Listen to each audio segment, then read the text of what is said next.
that stuck in research mode phase. It's something that almost every expat goes through. People spend months, sometimes years, scrolling through YouTube videos, scrolling through data sheets and research, scrolling through forums, building spreadsheets. But when it comes time to book that one-way ticket, fear sets in. So today I'm going to go through 10 distinct reasons why you haven't pulled the trigger yet if you're thinking or wanting to move to Thailand. Are you ready to dig in? Let's go. Okay, let's go.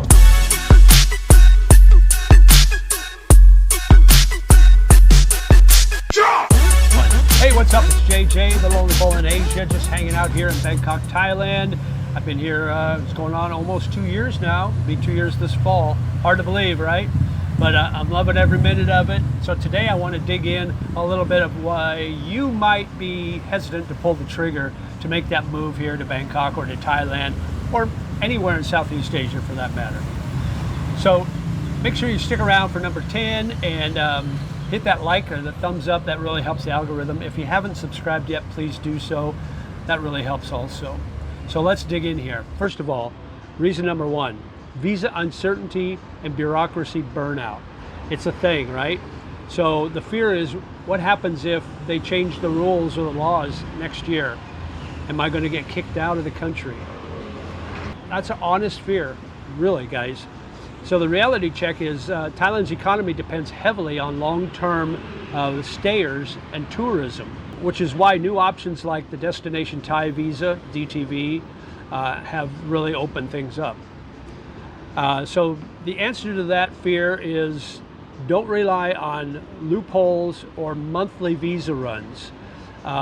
Pick an official legal visa track that fits your situation, whether it's a DTV, maybe it's a retirement visa or an LTR or even marriage. Whatever the case may be, make sure you pick the right one. Keep a cushion of funds available in a Thai bank account if possible, if required. And work with a reputable visa agency, because a lot of times if the paperwork is going to overwhelm you, using that agent is going to help out. Okay, reason number 2 why you might be hesitant to pull that trigger, so to speak, is the golden handcuffs, leaving that comfort zone. I've talked about it before in other videos. In my experience too, I had an opportunity to move to China back in 2016 to teach English as a foreign language. And I had the contract ready to sign. It was a 15-month contract. I was excited, ready to make the move, but I was hesitant. And a job offer came available back in the States, so I stayed and I declined taking the job. And I regretted it ever since. So the next opportunity I had to move to Southeast Asia for work, I snapped it up. So hesitation can build into regret. So I don't know if you've faced any regret yet, but it happened with me. So the fear of giving up a predictable career, established routine, and domestic stability, that comfort zone, the fear of giving that up can really affect your decision making, whether good or bad. So the reality check is comfort zones feel safe, but they can easily turn into those golden cages where you're in that comfort zone, but you feel trapped in that comfort zone and you can't find a way out. And at some point, it may become too late to make that move. So the answer is reframe the move. You know, you aren't destroying your old life, you're building flexibility. So many expats take a sabbatical, negotiate remote work, or put assets like houses into property management rather than just selling everything immediately. If you try for a year and you want to return, you've got your skills, your resume, those things don't disappear. So come out here on a trial basis, and that might be the best way if you haven't been out here before. If you've been out here before, well, that's another different story. All right, reason number 3, distance from family and missing milestones. Okay, so the fear is being half a world away when loved ones need you, or when events happen, birthdays, anniversaries, holidays. celebrations with family and friends. You might miss those. So that's the reality of it. Modern communication and air travel make international distance far more manageable than it was maybe even a decade ago. So you can still FaceTime your family and your friends from half a world away. I know it's not ideal for being there. If you're honestly wanting to make that move overseas, you have to give up some. You have to sacrifice some things. And being with your family face to face is that thing. So FaceTime is very important. So the answer, budget specifically for an emergency travel fund, okay? And annual visits home. So maybe you go back home over the holidays or someone's birthday or something like that, or a special event. Maybe it's once a year, maybe you can't do once a year, maybe you can't budget once a year, maybe you have to do once every other year, something like that. But you see what I mean? You kind of make those exceptions and you try to make do, okay? So the answer is you do those emergency travel funds. Set up routine video calls with your family, maybe it's your kids or your relatives or close friends. Kind of keep that consistent presence around. So the number 4 reason is healthcare and aging in a foreign country. That's the big fear. The big fear is what happens if I get seriously sick down the road. And it does happen, guys. So the reality check is Thailand is a premier global destination for medical tourism with modern, Western accredited private hospitals. I just read recently it was ranked in the top 5 for healthcare around the world, so that's good. So your answer would be secure comprehensive international health insurance. That's important before you develop any major pre-existing conditions. Quality care in Thailand is world-class and generally costs a fraction of what US out-of-pocket costs are, so that's a plus. But having a solid inpatient insurance policy gives you that complete peace of mind. Have a nice savings, so for the minor things you can pay out of pocket. So number 5 reason would be financial security and currency risk. So the fear is cultivating savings or taking a hit on the exchange rate. So I've been lucky lately because the exchange rate has gotten better, and the timing has been good for me because I move my money from my US bank account on the first week of the month. And so the last 2 months, the exchange rate has been up. So it's helped me as far as that's concerned. Once I get the money in my Thai bank account, I don't worry about the exchange rate because it's in Thai. So I just think in Thai money. I think in Thai currency once I get the money transferred. So the sooner you can do that, think in Thai currency or local currency, the better off you're going to be. So the reality check is the cost of living in Thailand gives you money significantly higher purchasing power compared to Western countries, but you're dependent on the exchange rate. So one week it may be really good, the next week it may be down a little bit. So depending on when you move your money over, that's going to depend on how much your buying power is. So the answer to that was build your budget around a realistic conservative exchange rate, not a peak rate. So I kind of look at 33 baht to the dollar as my gold standard. Anything above that is gravy.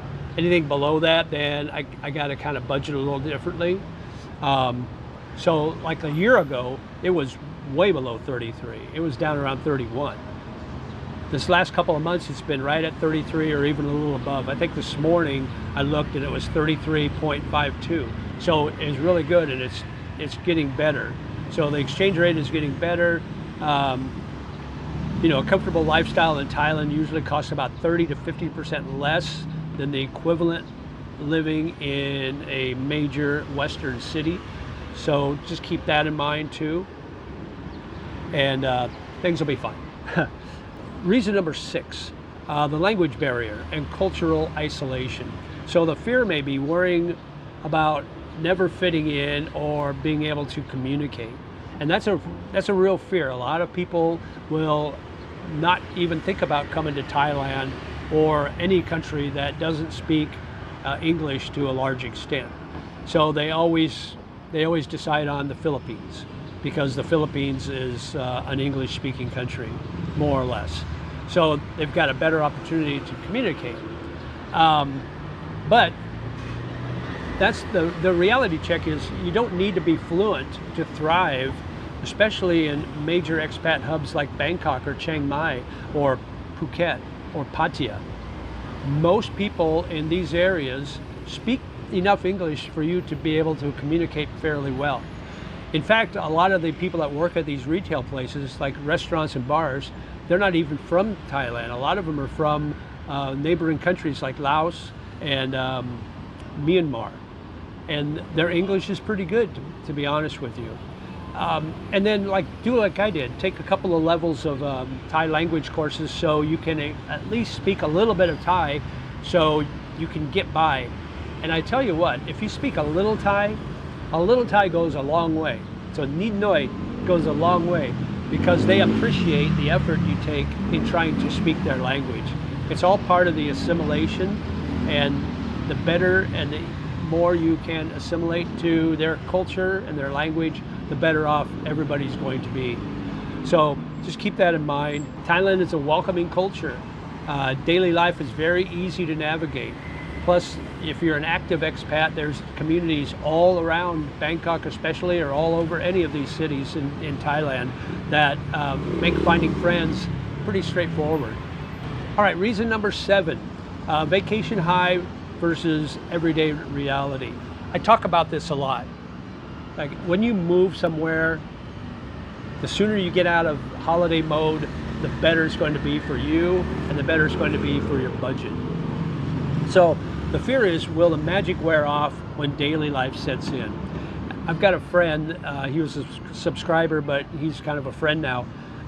He was talking about, him and I had breakfast the other day, we were talking about that, where it's like it's taking him a while to get out of that vacation mindset and get into that mindset of, I actually live here in Bangkok now. And that's hard to do, really, when you think about it, because it's hard. If you've only been here a month or so, it's hard to get that feeling that this is home. For me, it wasn't until I left, and then when I came back, I felt I was back home. When I left and went to Vietnam, or when I left and went to the Philippines or wherever, and was gone for a few weeks or a month, when I came back to Bangkok, I finally felt like it was home, like I was coming back home. So yes, every honeymoon phase ends eventually. Living anywhere involves errands, it involves chores and minor annoyances. The sooner you get to that point where those feel like an everyday thing and something you're comfortable with, the better it's going to be for you. So the answer is, treat your first month like a regular life, not a holiday. Cook meals, pay utility bills, deal with local errands, grocery shopping, laundry, whatever the case may be. Establish a routine. I talked about this in a previous video. Have some sort of a routine, whether it's working out in the morning, going for a walk in the evening, whatever the case may be, spending time with friends, doing activities. With me, it's golf and whatever. So once you accept that Thailand is a real place with real daily logistics, and it's not just a 24/7 resort, you can really build a stable, satisfying lifestyle, no matter where it's at, whether it's in Phuket or here in Bangkok. So reason number 8 why it's hard for expats to actually pull that trigger and make that move over to Southeast Asia, or specifically here in Bangkok, Thailand, is the logistical overwhelm, paralysis by analysis. Everybody goes through that. The fear of not knowing where to start with a mountain of moving tasks to do. I've got to downsize, I've got to sell all my stuff, I got to sell my house, I got to sell my car, I got to contact my bank and tell them I'm moving overseas, I got to contact all my credit cards, I got to tell my family where I'm going to be, what my new address is going to be. All of those, that's the reality. You don't have to execute the entire move in a single afternoon, guys. Once you decide you're going to make this change, have have a 2-month, 3-month plan to get there. You know, like when I decided I was going to move, and I moved for a job to the Philippines, I started researching where I was going to move first. This was back in September of 2021. And I finally got it narrowed down to 3 places. It was Kuala Lumpur, Bangkok, Thailand, and Metro Manila, BGC in the Philippines. Well, I decided on Metro Manila, BGC, the Philippines. Once I decided that, then I had to decide how I'm going to get rid of my stuff. And I was lucky enough that the townhome I was renting, the landlord, the owner, bought all my furniture all together, so I didn't have to sell it piece by piece.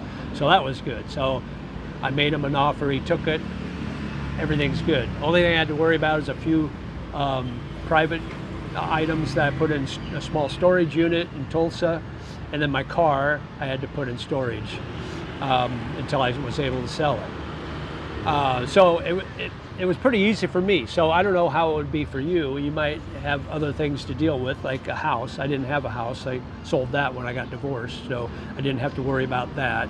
But you'll have a litany of items that you'll have to deal with, but don't do it all in one afternoon, or don't feel you have to do it all in 1 week. You know, so I didn't move. I started planning in September of 2021. I didn't move until March of 2022. So that was almost 6 months. So I had a good 5 months to figure everything out. And then once the Philippines opened after COVID, I was able to purchase my airline ticket and actually make the move out there. So I had pretty much everything ready to go at that point. The answer to this would be break the process down into 30-day blocks. So month 1, maybe focus strictly on research and choosing the right visa for you, like I did. Month number 2, start your downsizing. Downsize your belongings, sell your unnecessary items, and organize your finances. And then month number 3, book your temporary lodgings for your initial arrival. So you don't want to just sign a long-term lease sight unseen. Get an Airbnb or hotel for 2 to 4 weeks. And then when you're in your city of choice, then you can look around for a permanent place to live. Book your flight tickets. So taking it one step at a time, it converts that mountain of info into a small itemized checklist. Reason number 9 is dating and cross-cultural relationship realities. I hear it all the time from my subscribers that talk about how difficult it must be to date in Thailand compared to the Philippines. 2 reasons.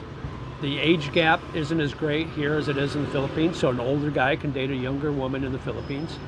And the language barrier isn't as bad in the Philippines as it is here. That's the fear of coming here and being lonely, or navigating unfamiliar dating dynamics, understanding the culture. That's a real fear. I understand that. I get it. The reality check is cultural differences exist, but mutual respect, honest communication, and clear boundaries work everywhere. So that's the important thing. Using the translation apps is very important, especially to begin with. But like I said, try to learn some of the language. You can't expect them to learn English if they don't already. It's not an English-speaking country. You're in their country, so you should learn at least a little bit of Thai to get by. So the answer would be take your time. Don't rush into relationships just because you're lonely or you're missing romance. It could take months to understand the culture. It could take months to understand and build genuine relationships. And you need to observe how people react to how you act, as a Westerner. Okay, so finally, number 10, and before I get to number 10, make sure you hit that thumbs up button, guys. I appreciate that.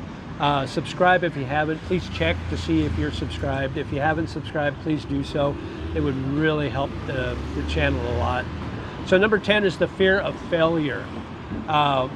What if I have to go back? That's the fear. The fear of returning home feeling defeated if things don't work out. What are you going to tell your friends? What are you going to tell your family? What happens if things don't work out? That's a major fear. That's the reality check is moving abroad and deciding it isn't for you is an experience, not a failure. As long as you look at it that way, then you'll be okay. And I always say, who cares what your family says? Who cares what your friends think? It's not their life, it's your life. So yeah, if you experience it and you fail, you move on, right? Just like every failure in life. So the answer is set a 6 month to 1 year trial period. Frame it to yourself and others an extended life adventure, okay? So if you decide to go back, you haven't really failed. You just successfully took that bold step for that 6 month or 1 year excursion. You gained some priceless life experience. You had a good time while you were there. You learned exactly what you wanted out of life, and then you came back. So that would be the best way to frame it. In your mind, you're coming here for 6 months to a year with the intent of staying long term for the rest of your life possibly. But if it doesn't work out, you've got that out, so to speak, a safety valve, as they say in sports. So there you go. There's the 10 reasons why expats want to move to Southeast Asia or Thailand or Bangkok, but are afraid to pull that trigger. So let me know in the comments what you think. Is there something I missed? You want to expand a little more on these reasons? I would love to hear your comments. Make sure you hit the like button, and as always, live life, my friend, no matter where you are or where you go. Sabay sabay, and we'll talk to you again soon. Take care. Bye-bye.